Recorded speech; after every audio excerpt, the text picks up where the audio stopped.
সব গুনাহ মানুষের শরীরকে নষ্ট করে না, কিছু গুনাহ ধীরে ধীরে হৃদয়কে মেরে ফেলে, আর সেই গুনাহগুলোর একটি হল চোখের গুনাহ। ইরাকের কুফা নগরী, জ্ঞান আর আলেমদের শহর।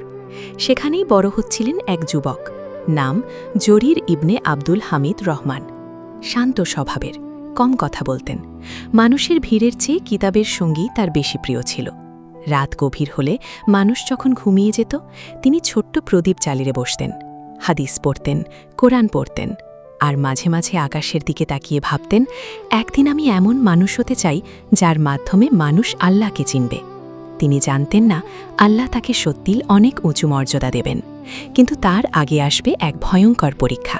একদিন বিকেলে তিনি রাস্তা দিয়ে হাঁটছিলেন, চারপাশে মানুষের ভিড়। হঠাৎ একটি বাড়ির ছাদের দিকে তার চোখ চলে গেল। সেখানে একজন নারী দাঁড়িয়েছিলেন।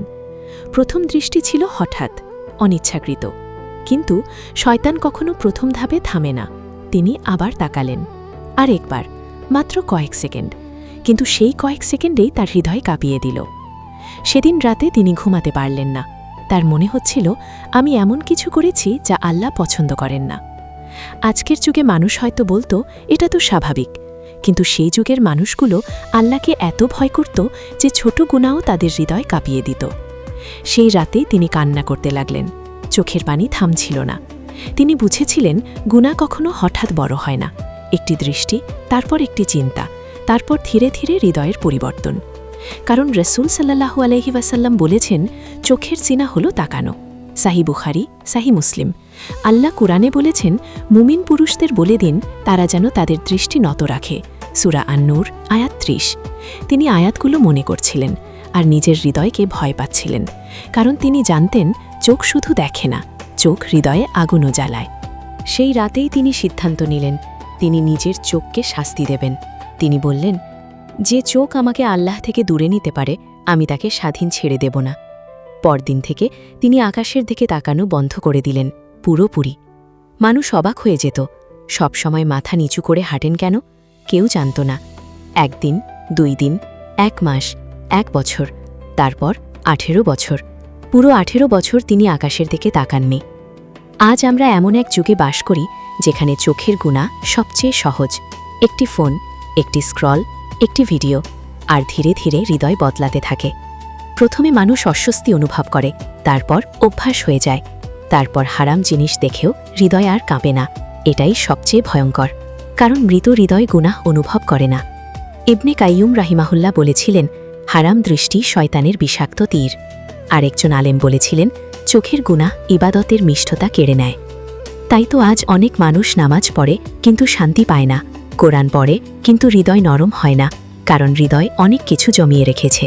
কিন্তু এই গল্পের সবচেয়ে সুন্দর দিক হল, জরির রহম হতাশ হননি। তিনি আল্লাহ থেকে পালাননি, বরং ফিরে এসেছিলেন।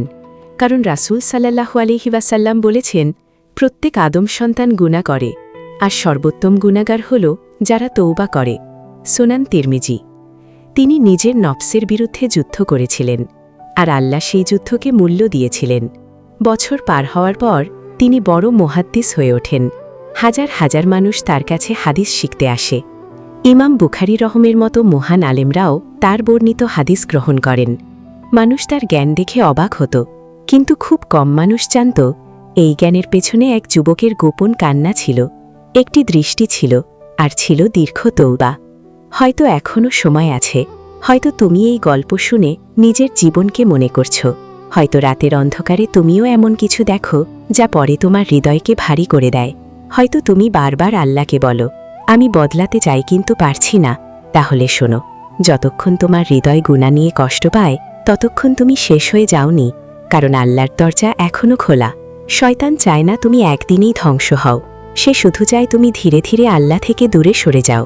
আর সেই দূরত্বের শুরু অনেক সময় হয় একটি দৃষ্টি থেকে, কিন্তু একটি তওবাও একজন মানুষকে আবার আল্লাহর প্রিয় বানিয়ে দিতে পারে। আজ এতটুকুই। যদি গল্পটি আপনার হৃদয় ছুঁয়ে যায়, তাহলে অবশ্যই একটি লাইক করুন, আপনার অনুভূতি কমেন্টে জানান, এবং প্রিয় মানুষদের সাথে শেয়ার করে ছড়িয়ে দিন ইসলামের সুন্দর বার্তা। আপনাদের ভালোবাসা ও দোয়াই আমাদের পরবর্তী গল্প নিয়ে আসার অনুপ্রেরণা। আবার দেখা হবে নতুন কোনো সত্য ঘটনা ও হৃদয় ছুঁয়ে যাওয়া ইসলামী কাহিনী নিয়ে। আল্লাহ হাফিজ।